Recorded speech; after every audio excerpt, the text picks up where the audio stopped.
బ్రహ్మాండంగా రైతుల్లో ఒక భరోసా నింపినాం. అదేవిధంగా 24 లక్షలు వస్తుండేనండి మొత్తం ప్రొక్యూర్మెంట్ FCI నుంచి. మనకు వచ్చే అలాట్మెంటు 20 లక్షలు అంత ఉంటుండే 2014లో. ఈరోజు అదే ఫుడ్ కార్పొరేషన్ ఆఫ్ ఇండియా మేము దిగిపోయే నాటికి దాదాపు 80-85 లక్షల అలాట్మెంట్ ఇచ్చే స్థాయికి తెలంగాణను తీసుకొచ్చింది కేసీఆర్ ప్రభుత్వం.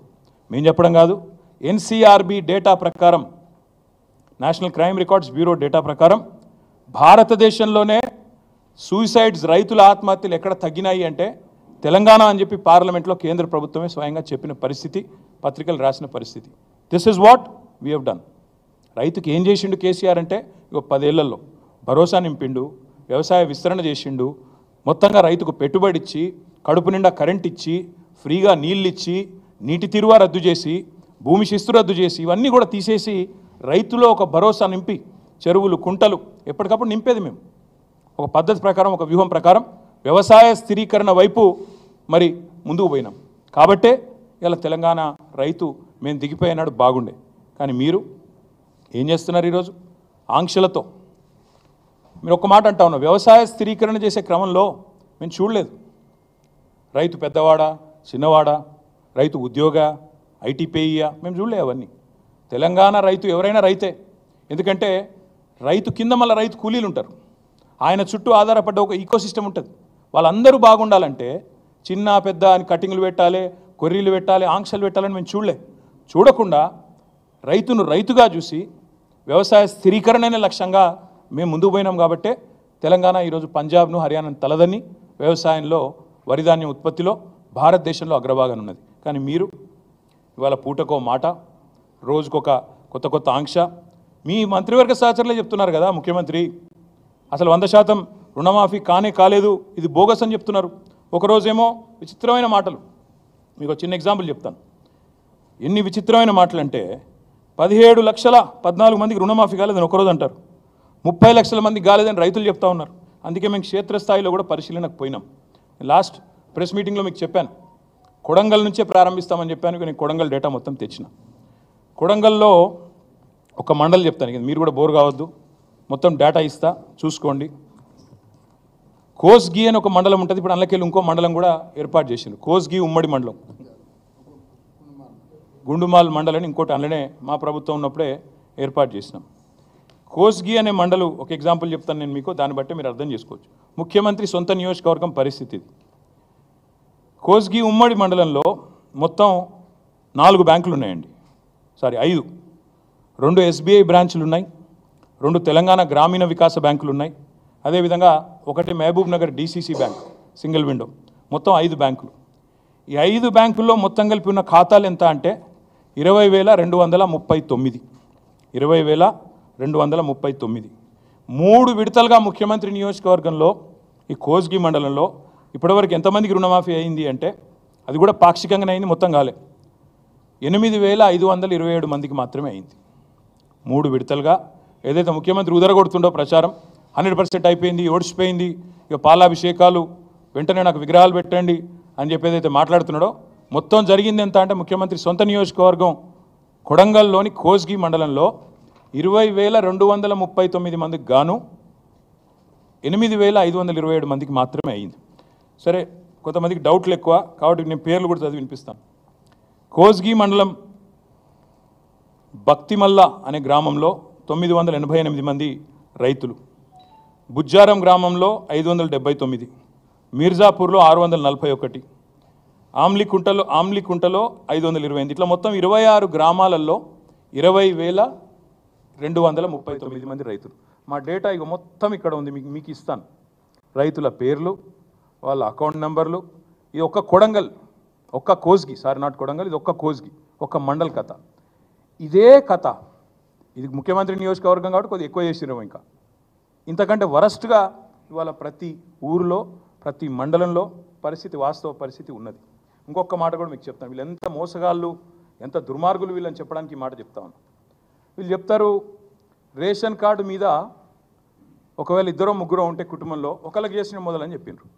ఇగో ఇది కూడా ముఖ్యమంత్రి నియోజకవర్గం, ఆయన కాన్స్టిట్యున్సీ, మా నరేందర్ అన్న, మా రామకృష్ణ, ఎక్స్ఎమ్మెల్యే నరేందర్ రెడ్డి గారు, మా సోదరుడు మాజీ గ్రంథాలయ సంస్థ చైర్మన్ రామకృష్ణ గారు వివరాలన్నీ కూడా తెచ్చిచ్చినారు. ఎస్బీఐ బొమ్మరాజ్పేట్, ఇది కూడా కొడంగల్ కాన్స్టిట్యున్సీ. ఇక 4 పేర్లు చెప్తాను. ఈ ఊరు పేరు ఎరుపుమల్ల, మండలం బొమ్మరాజ్పేట్, కాన్స్టిట్యున్సీ కొడంగల్.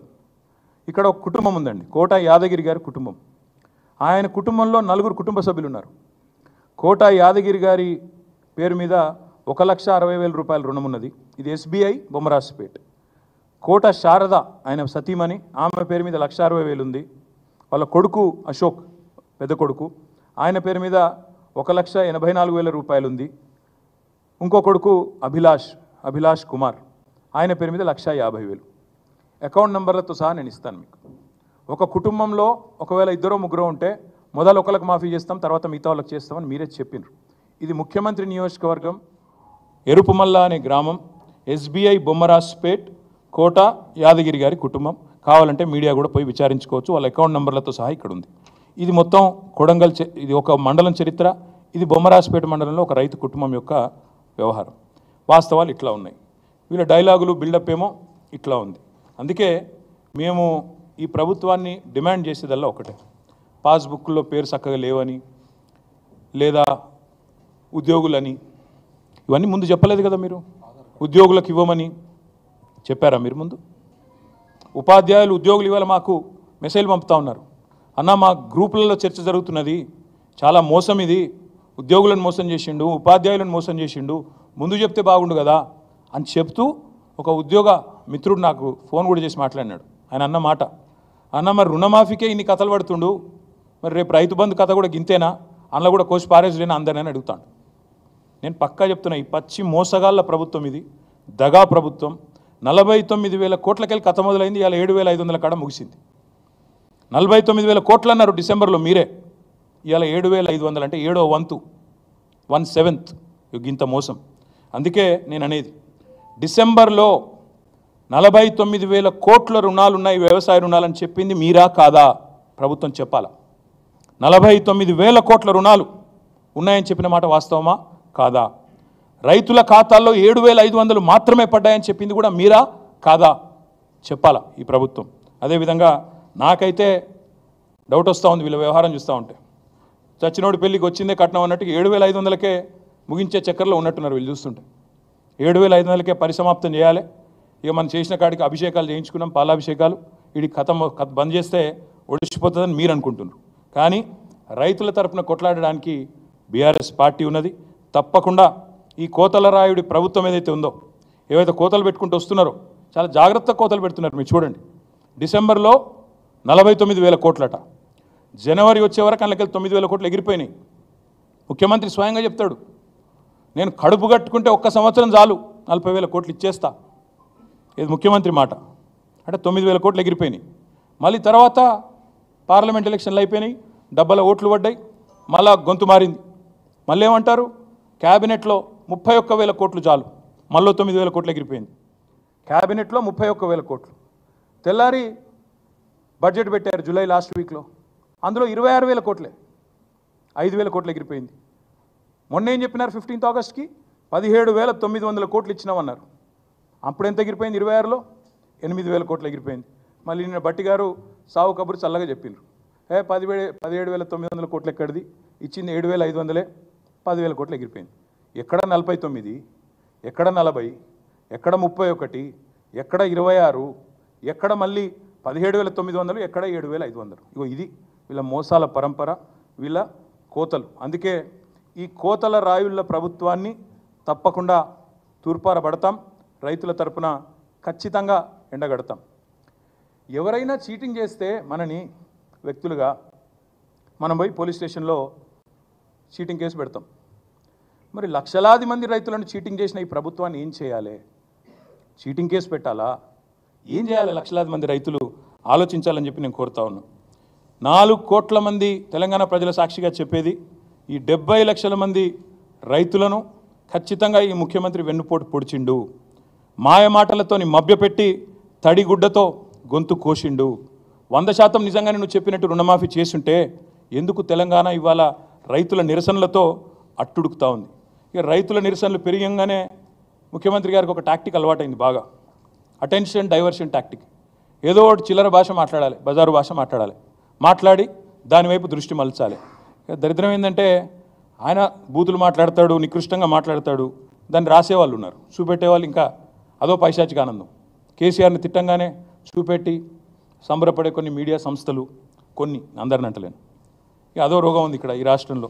ఎందుకంటే వాళ్ళకి తెలంగాణ ఇష్టం లేదు, తెలంగాణ అస్తిత్వం ఇష్టం లేదు. కాబట్టి సహజంగా కేసీఆర్ని తిడితే సంకలు గుద్దుకుంటూ అరే బాగా తిట్టిండు అని సంబరపడే కొంతమంది సన్నాసులు ఎవరైతే ఉన్నారో వాళ్ళకి నేను చెప్తా ఉన్నా, మేము అటెన్షన్ డైవర్ట్ కాం, మేము బరాబర్ రైతులతోనే ఉంటాం. ఆయన ఎన్ని చిల్లర మాటలు మాట్లాడినా, ఎంత బజారు భాష మాట్లాడినా, తన వికృత స్వరూపాన్ని ఎంత బయట పెట్టుకున్నా మేము మాత్రం రైతుల కోసమే రణం చేస్తాం, రైతులతోనే ఉంటాం. మేము ఖచ్చితంగా ఎంబడబడతాం. ఇవాళ ఒకటి కాదు మోసం, చూడండి ఒకసారి. రైతు భరోసా పెంచుతా అన్నాడు, ఎగ్గొట్టిండు.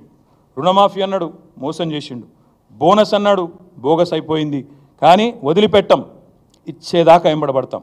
రైతులకు కరెంట్ అన్నాడు, 24 గంటల కరెంట్ అన్నాడు, ఎక్కడుందో మాకే తెలియదు. అందుకే ఈ రైతు ద్రోహి ప్రభుత్వాన్ని వదిలిపెట్టకుండా వెంటాడుతాం, వేటాడుతామని చెప్పి విజ్ఞప్తి చేస్తూ ఉన్నా. అందుకే రేపటి నుంచి మా పోరాటం రేపు మొదట అడిగే డెడ్లైన్లు మారుస్తూ ఉన్నారు, హెడ్లైన్లను మేనేజ్ చేస్తూ ఉన్నారు. మాకు అర్థమవుతూ ఉంది, రైతులకు కూడా అర్థమవుతూ ఉంది. హెడ్లైన్ మేనేజ్మెంటు, ఆస్ట్రేలియా పర్యటనలు మేము కూడా చూస్తున్నాం, రైతులు కూడా చూస్తూ ఉన్నారు. కాబట్టే నేను చెప్పేది, ఖచ్చితంగా ఈ ప్రభుత్వం ఏదైతే తేదీ చెప్పిందో 15 ఆగస్టు అని, మాఫీ చేయనందుకు మాఫీ మాంగో, కిసానో సే మాఫీ మాంగో పెళ్ళే చేయలేదు, చేతగానోళ్ళం సన్నాసం నుంచి ఒప్పుకోకపోతే, మీరు ఇచ్చిన మాట కనుక నిలబెట్టుకోకపోతే వదిలిపెట్టం, వేటాడతాం. అక్రమ కేసులు, అరెస్టులు ఉపసంహరించుకోండి. ఆ ఎఫ్ఐఆర్లు ఏవైతే తలమడుగులో చేశారో రిజిస్టర్, మా ఎమ్మెల్యే అనిల్ జాదవ్ గారు నా దృష్టికి తీసుకొచ్చారు, నేను ఎస్పీ గారు కూడా మాట్లాడినా. ఉపసంహరించుకోండి, నేను విజ్ఞప్తి చేస్తా ఉన్నా. రైతుల మీద కేసు పెట్టడం మంచిది కాదు. మరి రైతు డిక్లరేషన్లని పోజులు కొట్టి ఇప్పుడేమో పోలీస్ స్టేషన్లో పెడతామంటే ఊరుకోము, తప్పకుండా రైతుల పక్షాన్ని నిలబడతాం. అందుకే నేను అనేది, ఈ ప్రభుత్వాన్ని ఒకవేళ ఇట్లాగే మేము కేసులు పెడతాం, భయపెడతాం, ఏదో ఒకటి చేసి నడిపిస్తామంటే భవిష్యత్తులో ఇది మొదటి అడుగు మాత్రమే.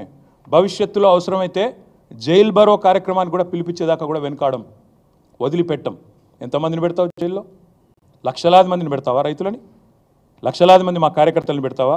దగాబడ్డ రైతుల తరపున దండు కడతాం, కొట్లాడతాం. రుణమాఫీ జరిగేదాకా రైతులతో కలిసి రణం చేస్తాం. అన్నదాతల ఆందోళనలకు కూడా అండగా నిలబడతాం. ఈ దగాకోరు సర్కారును వదిలిపెట్టం, విడిచిపెట్టం. తప్పకుండా మాయమాటల ప్రభుత్వం మీద తప్పకుండా మా పోరాటం కొనసాగుతుందని తెలియజేస్తూ, ఈ రేవంత్ రెడ్డి చీటింగ్ మీద మా ఫైటింగ్ ఆగదు.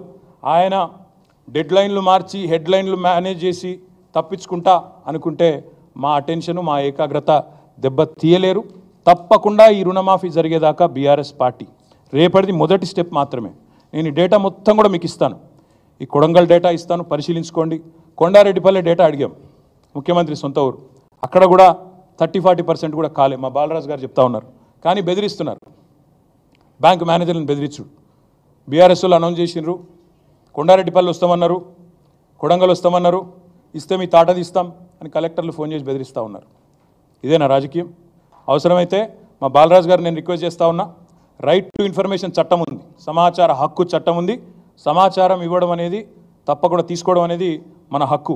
బాలరాజు గారిని కోరుతా ఉన్నా, మీరు వ్యక్తిగతంగా మీరే అప్లై చేయండి ఆర్టీఐ కింద. ఎట్లా సమాచారం ఇవ్వరో మేము కూడా చూస్తాం. అవసరమైతే చీఫ్ సెక్రటరీని కూడా కలుస్తాం. కొండారెడ్డిపల్లిలో ఏమైంది, కొడంగల్లో ఏమైంది, రాష్ట్రంలోని రైతులకు ఎంత అన్యాయం జరిగింది, ఇవన్నీ కూడా ఎక్స్పోజ్ చేస్తాం, బయట పెడతామని చెప్పి కూడా మళ్ళొకసారి తెలియజేస్తూ, రాష్ట్ర రైతన్నలకు నేను విజ్ఞప్తి చేస్తా ఉన్నా, మీరు దయచేసి స్థైర్యం కోల్పోకండి.